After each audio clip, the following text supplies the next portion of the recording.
Good morning, students. In the last video, we have been taking an information about the fourth tense, the present continuous tense, and we have seen uses, formula, verbs, and examples. Again, we have completed the rules, 3 rules of this tense. Now, in this video, we are going to take 3 questions on this present continuous tense. Out of them, the first question is identify the present continuous tense. Means in this question, I will give you 5 sentences, and among these 5 sentences, you have to select which one of these 5 sentences the sentence which is in the present continuous tense. You have to select. Again, the second question is change into present continuous tense. In this question, I will provide you 5 sentences, and the given or provided sentences will be of another tense, but you have to change each sentence into present continuous tense.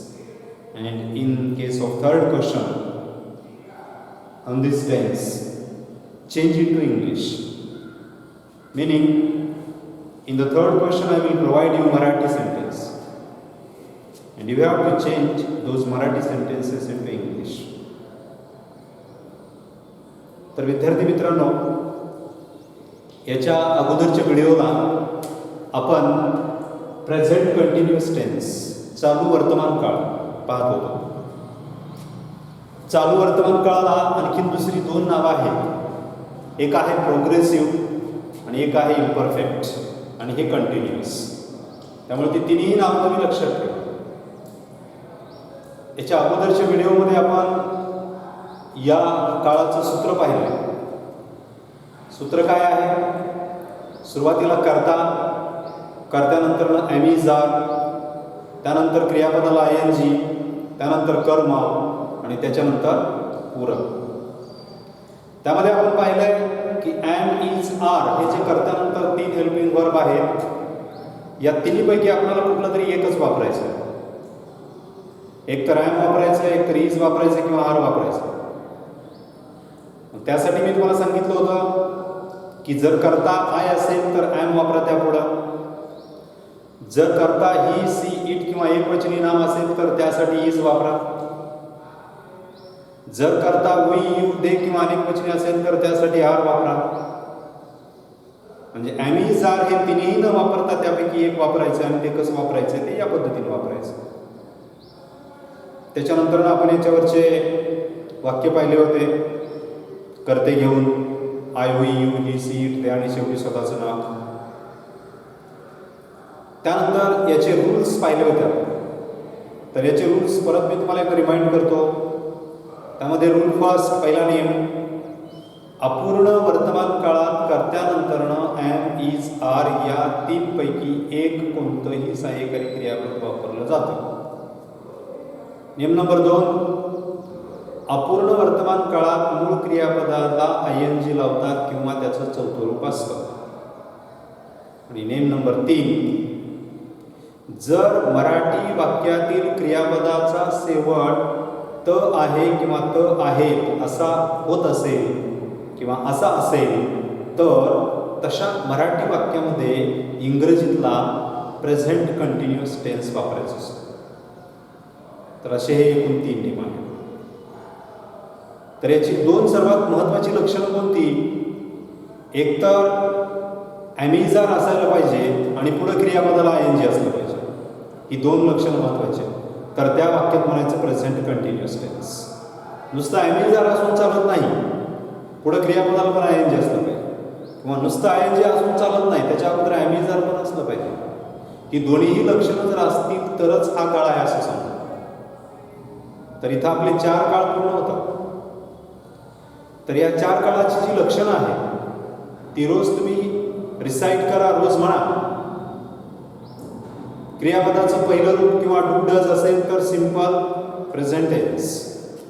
क्रियापदाचं दुसरं रूप किंवा जर did असेल वाक्यात तर simple past tense. Shall will आणि क्रियापदाचं पहिलं रूप असेल तर simple future tense. Am is are आणि क्रियापदाला आयएनजी असेल तर प्रेझेंट कंटिन्युअस टेन्स. परत त्याच्यासोबत आणखी डू डज डीडचे 3 वाक्य लक्षात ठेवा. क्रियापदाचं पहिलं रूप असेल तर डीओ डू वापरतात आणि डू वापरल्यास क्रियापदात बदल होत नाही. क्रियापदाला यस किंवा ईएस प्रत्यय असेल तर डज वापरतात. डज वापरलं की क्रियापदाचं यस किंवा ईएस काढून टाकतात. क्रियापदाचं दुसरं रूप असेल तर डीड वापरावं आणि डीड वापरल्यानंतर क्रियापदाचं दुसरं रूप बदलून पहिलं रूप करावं. हे मी तुम्हाला पुन्हा पुन्हा का सांगतो तर याचा आपल्याला पुढे जास्त उपयोग होणार आहे. आपल्या चुका फक्त इथंच होत आहेत म्हणून मी प्रत्येक व्हिडिओमध्ये जे रिपीट करतो त्याचं मुख्य कारण याचं आहे. तुम्ही पण असंच करा. तर आता आपण प्रेझेंट कंटिन्युअस टेन्स याच्यावरचा पहिला प्रश्न म्हणजे तुम्हाला मी 5 वाक्य देणार आहे आणि त्या 5 वाक्यामध्ये कोणत्या वाक्यात प्रेझेंट कंटिन्युअस टेन्स आहेत ते तुम्हाला ओळखायचं आहे. आता हे 5 वाक्य मी बोर्डवर लिहीन आणि तुम्ही ती वाचा आणि मग ठरवा. ठरवत असताना काय बघणार आहे तुम्ही? 2 गोष्टी बघायच्या. कोणत्या 2 गोष्टी बघायच्या? एक तर त्या वाक्यात ॲमीज आर आहे का बघायचं आणि पुढं क्रियापदाला आयएनजी आहे का बघायचं. हे दोन्ही असतील तर म्हणायचं आहे आणि दोन्हीपैकी काही नसेल तर म्हणायचं नाही. तर मग मी बोर्डवरती वाक्य लिहितो, तुम्ही ती वाचा आणि ठरवा. त्यातलं पहिलं वाक्य, she is a famous doctor. Question first, identify. Identify म्हणजे काय? ओळखा. त्यातलं पहिलं वाक्य, she is a famous doctor. She is a famous doctor. बघा तुम्ही लिहित असताना तुम्ही वाचा म्हणजे तुमच्या लक्षात येईल. 2 लक्षणं. Are you going to office now? Are you going to office now? तिसरं वाक्य आहे, I am reading a story book. I am reading a story book. I am reading a story book. चौथं वाक्य आहे, where are you going now? Where are you going now? आणि शेवटचं वाक्य आहे, is she playing football? Is she playing football?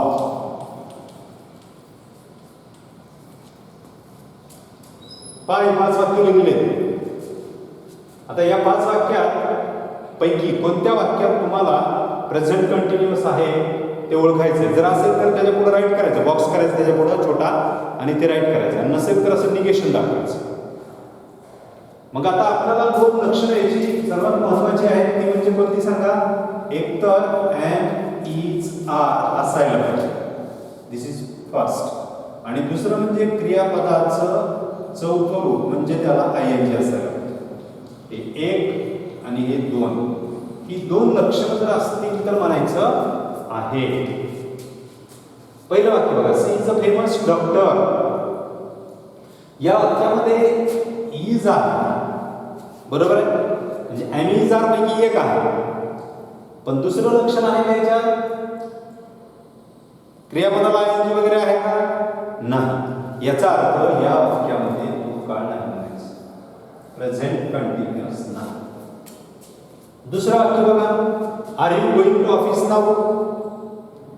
या वाक्यामध्ये ॲमीज R पैकी कोणता आहे? इथं आर आहे. मूळ क्रियापदाला आयएनजी गोइंग आहे. आर आणि मूळ क्रियापदाला आयएनजी आहे. याचा अर्थ दोन्ही लक्षण आहे. याचा अर्थ दोन्ही लक्षण आहे. म्हणून या वाक्यामध्ये प्रेझेंट कंटिन्युअस आहे. आता हे वाक्याच्या कोणत्या प्रकारात येतं तुम्हाला कळायला पाहिजे. आर ने सुरुवात आहे, शेवटी प्रश्नचिन्ह आहे. प्रश्नचिन्ह म्हणजे प्रश्नार्थक वाक्य आहे. पण प्रश्नार्थक मध्ये कोणतं आहे तर त्याची सुरुवात हेल्पिंग वर्ब झाली आहे, म्हणजे कोणता व्हर्बल क्वेश्चन आहे.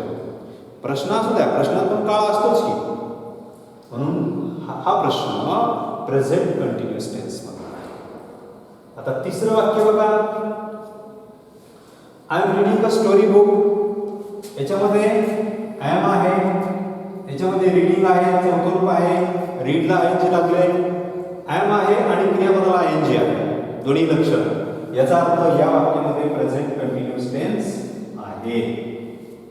त्यानंतर चौथं, where are you going now. Where are you going now याच्यामध्ये ॲमेझॉन पैकी आर आहे आणि क्रियापदाला आयएनजी प्रत्यय गो, गोइंग, म्हणून दोन्ही लक्षण आहे. या वाक्यामध्ये प्रेझेंट कंटिन्युअस टेन्स आहे. आणि शेवटचं पाचवं वाक्य, इज सी प्लेइंग फुटबॉल. याच्यामध्ये ॲमेझॉन पैकी इज आहे आणि क्रियापदाला आयएनजी, प्लेला आयएनजी लागले, playing. Is she playing football याच्यामध्ये सुद्धा आहे, प्रेझेंट कंटिन्युअस टेन्स आहे. तर या पद्धतीनं ही दोन लक्षणं ज्या वाक्यात असतील त्या वाक्यामध्ये हा काळ आहे असं म्हणायचं, नसतील तर नाही असं म्हणायचं. तर हा याच्यावरचा पहिला प्रश्न. त्यानंतर याच्यावरचा दुसरा प्रश्न कोणता आहे तर change into present continuous tense. म्हणजे मी तुम्हाला याच्यामध्ये कुठलंही वाक्य देईन, मग ते दिलेलं वाक्य जे आहे ते कोणत्या काळाचं, कुठल्याही काळाचं असू शकतं, मग ते प्रश्न सुद्धा असू शकतो. पण तुम्हाला कोणत्या काळात बदलायचं आहे, प्रेझेंट कंटिन्युअस टेन्स मध्ये बदलायचं आहे.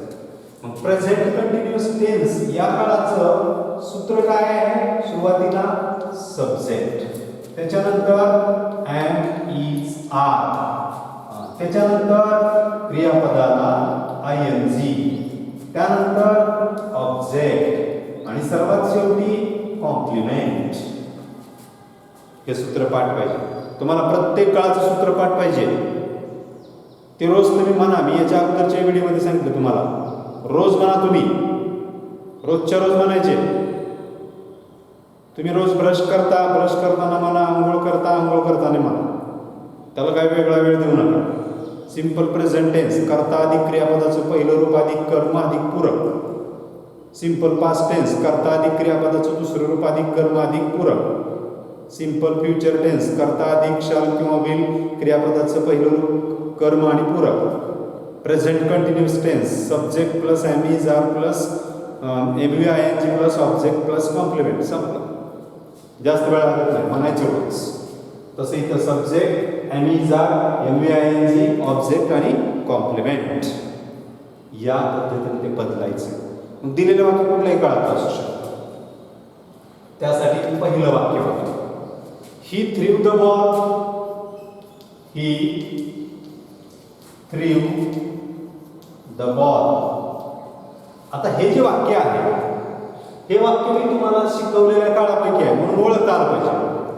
काळ ओळखायचं म्हणलं की कुठं बघतात तुम्ही, वाक्यात कुठं बघायचं असतं, शेवटी बघायचं का सुरुवातीला बघायचं, कुठं बघायचं, त्या वाक्याचं क्रियापद वर्ब सेक्शन बघायचं. त्या वाक्यातील क्रियापद वर्ब सेक्शन बघायचं, त्याच्यावरून काळ ओळखत असतो. काळ ओळखल्यानंतर काय शेवटी बघते, वाक्याच्या शेवटावरून कळतो का काळ, नाही कळत. मग वर्ब सेक्शन बघा, थ्रीव काय, हे थ्रीव क्रियापदाचं किती रूप आहे, दुसरं रूप आहे, दुसरं. मग वाक्यात जर क्रियापदाचं दुसरं रूप असेल तर कोणता काळ असतो, सिंपल पास्ट टेन्स असतो. पण ठीक आहे, सिंपल पास्ट टेन्स आपल्याला कुठल्या काळात बदलायचं आहे ना, प्रेझेंट कंटिन्युअस मध्ये बदलायचं. मग प्रेझेंट कंटिन्युअस मध्ये बदलत असताना सुरुवातीला सब्जेक्ट हिलाही त्याच्यात बदल होत नाही. एम, इज, आर पैकी एक, ही नंतर काय येत आहे, इज, ही नंतर इज. त्यानंतर मेन वर्बला आयएनजी, थ्रीव किती रूप आहे, दुसरं. त्याचं मेन वर्ब थ्रो, THROW, आणि त्याला आयएनजी लावल्यावर throwing, is throwing the ball. बाकी काय बदलत नाही. इज आणि थ्रोईंग आला आपला काळ बरोबर सूत्रात बसते का बघायचं. तुमचं तुम्हीच बघायचं चेक करून सूत्रात बसते का नाही. दुसरं वाक्य सी बोल्टेड द डोअर.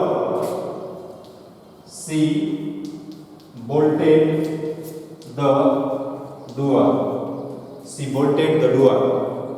आता हा पण या वाक्यातला जो काळ आहे तो मी तुम्हाला शिकवलेला आहे. बोल्टेड.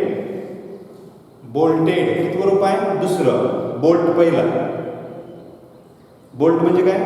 दाराची कडी लावणे, कोंडी लावणे म्हणतो आपण.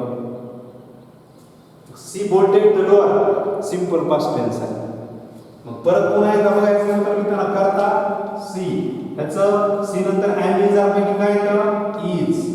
हा बोल्टेडला आहे दुसऱ्या रूपाला आहे लावता येतं काय? कधी लक्षात ठेवा क्रियापदाच्या पहिल्या रूपाला आहे लावता येतं. बोल्टेडला आहे लावता येतं का? नाही, त्याचं पहिलं रूप करा बोल्ट आणि मग लावा बोल्टिंग.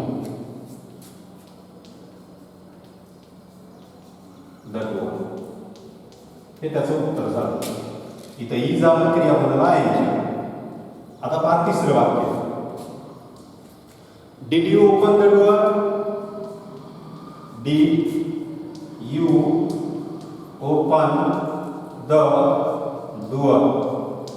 आता हा प्रश्न आहे. शेवटी प्रश्नचिन्ह आलंय म्हणून प्रश्न आहे आणि त्यातला कुठला प्रश्न आहे तर हेल्पिंग वर्ब डिड न सुरू झाला म्हणजे तो वर्बल क्वेश्चन आहे. प्रश्नच राहिला पाहिजे काळ बदलल्यानंतर सुद्धा. ज्या काळात बदलायचं त्या काळात त्याला बदलायचं पण त्याची रचना प्रश्नार्थातच राहिली पाहिजे. त्याचं फॉर्मेशन चेंज झालं नाही पाहिजे. आता सूत्रात मी सुरुवातीला सब्जेक्ट दिलं, इथं सुरुवातीला सब्जेक्ट नाहीच, कसं येणार? जसं आहे तसं बदलायचं. मग आता सुरुवातीला काय आलं इथं? डीड आलं म्हणजे हेल्पिंग वर्ब आलं. याचा अर्थ आपल्याला ती काय घ्यावं लागेल? डीडच्या जागी हेल्पिंग वर्बच घ्यावा लागेल. पण कुठल्या काळाचं घ्यावं लागेल? प्रेझेंट कंटिन्युअस टेन्स म्हणजे ज्या काळात बदलायचंय त्या काळातला हेल्पिंग वर्ब घ्यावा लागेल. बरोबर आहे? इथं डीड हेल्पिंग वर्ब त्याच्या जागी हेल्पिंग वर्बच. हेल्पिंग वर्बला पर्याय हेल्पिंग वर्बच.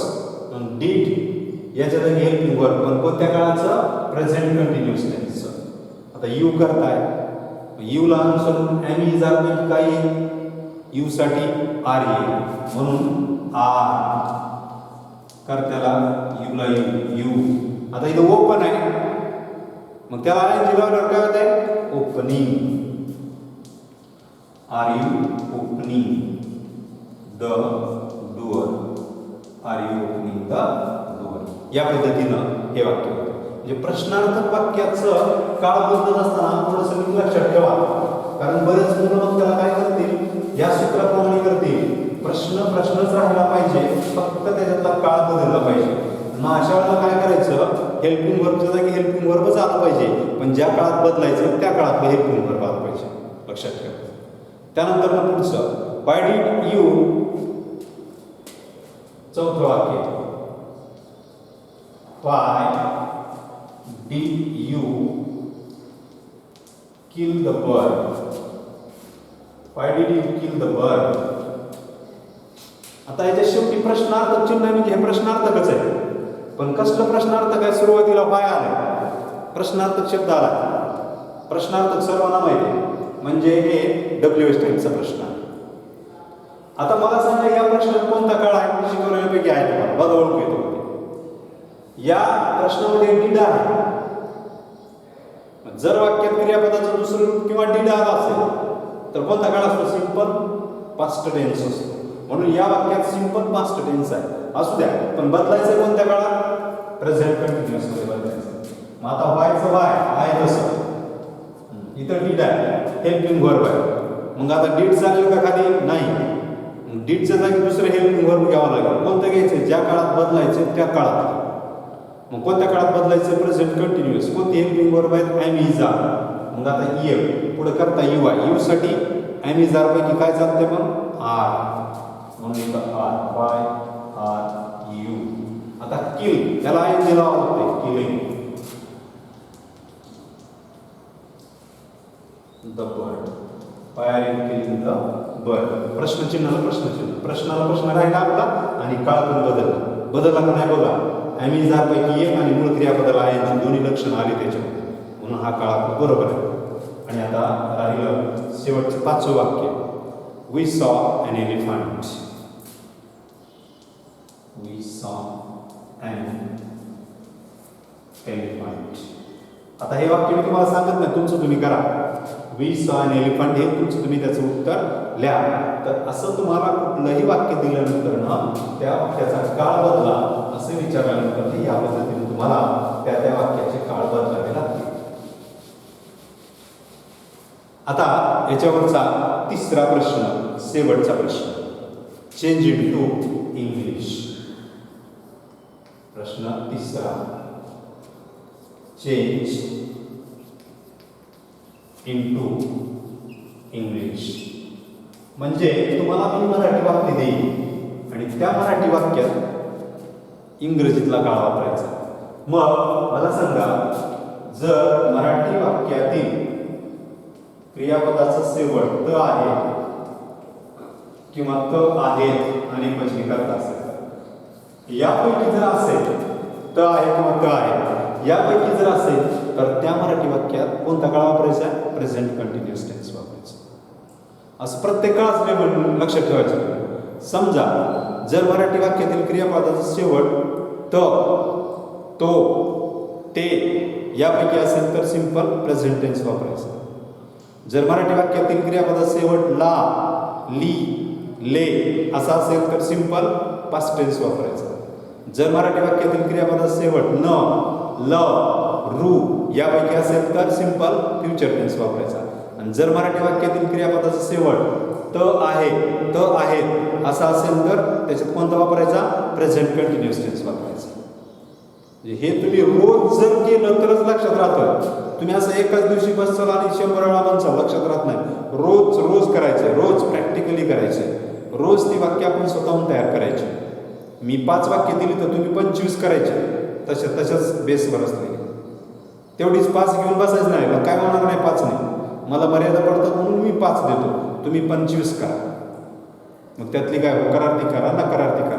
नकारार्थी म्हणजे काय तर फक्त नॉट मिळवायचंय, याच्यापेक्षा वेगळं काहीच करायचं नाही तुम्हाला. म्हणून बघा, जर शेवटी त आहे, त आहेत असा प्रत्यय असेल तर प्रेझेंट कंटिन्युअस टेन्स. मी वर्तमानपत्र वाचत आहे. पहिलं वाक्य, मी वर्तमानपत्र वाचत आहे, असं हे मराठी वाक्य. आता मराठी वाक्याचं इंग्रजी करत असताना मराठी भाषा आणि इंग्रजी भाषा याच्यात थोडी कन्स्ट्रक्शन रचनेमध्ये बदल करते. दोन्ही भाषेमध्ये सुरुवातीलाच असतात, पण मराठीमध्ये क्रियापद सर्वात शेवटी असतं आणि इंग्रजीमध्ये कर्त्याच्या नंतर असतं. म्हणून तिथं थोडासा बदल लक्षात ठेवायचा. मग 1 नंबर सुरुवातीला कर्त्याला द्यायचा, 1 झाला की 2 नंबर कुठं द्यायचा? सर्वात शेवटी वाचत आहे. आणि त्याच्या अलीकडे 3 नंबर. किती का शब्द असला नंबर वाढवत जायचं. मग त आहे, बघा इथं त आणि आहे, त आहे प्रेझेंट कंटिन्युअस टेन्स. मी साठी काय आहे तुम्हाला माहित पाहिजे, आय. 2 नंबरला काय आहे? वाचत आहे. मूळ शब्द वाचणे, वाचण्यासाठी काय शब्द रे? वाचणे, याच्यासाठी रीड. मग इथं आय नंतर न कोणतं घ्यावं लागेल? ॲम इज पैकी ॲम, आय ॲम. पुढं वाचणे, रीड, त्याला आय दिला काय होतं रे? Reading, I am reading. आणि वर्तमानपत्र 3 नंबरला आहे म्हणून त्याचं काय? न्यूजपेपर.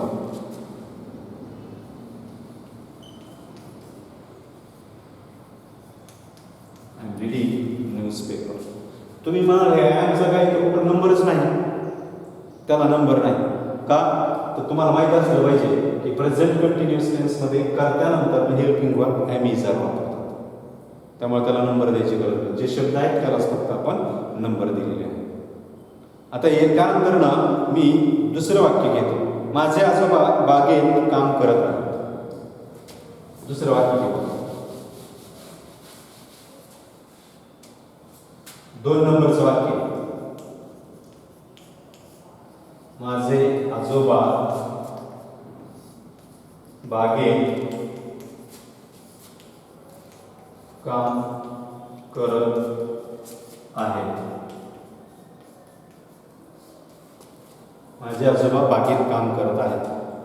या ठिकाणी 1 नंबर माझे आजोबा करतायत 1, काम करत आहेत 2 आणि बागेत 3. असे आपल्याला 3 नंबर मिळाले. आता इथे त आहेत बघा, काम करत आहेत, काम करत आहेत, त आहेत हा प्रत्यय प्रेझेंट कंटिन्युअस टेन्स वापरायचा. माझ्या आजोबासाठी काय ते सांगा मग. माय ग्रँडफादर. माय ग्रँडफादर नंतर एम इज आर पैकी काय येईल सांगा बरं. माय ग्रँडफादर जे आहे ते एकवचन आहे का अनेक वचन आहे. एकवचनी करतानंतर काय येत असतंय, इज येत असतंय, म्हणून इज. My grandfather is. आता 2 नंबर काम करत आहेत. काम करणे याला कोणता शब्द आहे, वर्क, आणि त्याला आयएनजी लावल्यावर working. My grandfather is working. आणि बागेत असा शब्द आहे बघा, बागेत. मूळ शब्द काय, बाग, पण त्याच्या पुढे काय आले, बागेत. बागेत म्हणजे मध्ये. आता इथं बागेत मध्ये हे प्रेपोजिशन आहे. मराठी भाषेमध्ये शब्दयोग्य नामाला जोडून पुढे येत असतात. बाग हे नाम आहे आणि त्याला जोडून पुढे आलेले. तर इंग्रजी भाषेमध्ये ते नामाच्या अगोदर येत असतात. मग मध्ये यासाठी इंग्रजीमध्ये कोणतं प्रेपोजिशन आहे, इन. कोणतं आहे, इन. परंतु इथं इन आता बाग याला गार्डन म्हणतात. मग गार्डनच्या अगोदर घ्यायचं का नंतर घ्यायचं. इंग्रजीमध्ये अगोदर असतं आणि मराठीमध्ये त्याला जोडून पुढं नंतर असतं. म्हणून सुरुवातीला घ्यायचं. Is working in the garden. या पद्धतीने इन द गार्डन हे वाक्य या पद्धतीनं तुमचं इंग्रजी होतं. त्यानंतर तिसरं वाक्य घेऊ आपण. माझा लहान भाऊ त्याच्या मित्राबरोबर खेळत आहे. माझा लहान भाऊ त्याच्या मित्राबरोबर खेळत आहे. माझा लहान भाऊ त्याच्या मित्राबरोबर खेळत आहे. माझा लहान भाऊ त्याच्या मित्राबरोबर खेळत आहे. बघा वाक्य, माझा लहान भाऊ त्याच्या मित्राबरोबर खेळत आहे. द्या नंबर. 1 नंबर कशाला देत सांगा, माझा लहान भाऊ हा पूर्ण भाग करा. 2 नंबर कशाला, खेळत आहे. त्याच्यानंतर 3 नंबर मित्राबरोबर, 4 नंबर त्याच्या. मग बघा आता काळ कोणता आहे, खेळत आहे, प्रेझेंट कंटिन्युअस टेन्स. करूया उत्तर आपण. माझा लहान भाऊ, माझा माय. लहान लिटल का, नाही, यंगर. रक्ताचं नातं असेल तर यंग का, माय यंगर. भाऊ ब्रदर, माय यंगर ब्रदर. कर्त्यानंतर ॲमिझा, माय यंगर ब्रदर. एक वचनी का अनेक वचनी, एक वचनी, म्हणून is. My younger brother is. आता 2 नंबर खेळत आहे, खेळणे, प्ले, आणि त्याला आहे लावल्यावर playing. My younger brother is playing. आता मित्रांबरोबर,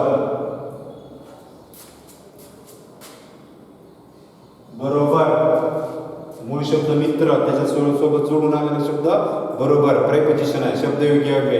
मराठीमध्ये नामाला जोडून पुढं असतं, इंग्रजीत त्या अगोदर घ्यावं लागतं. बरोबर साठी विथ हिज फ्रेंड्स.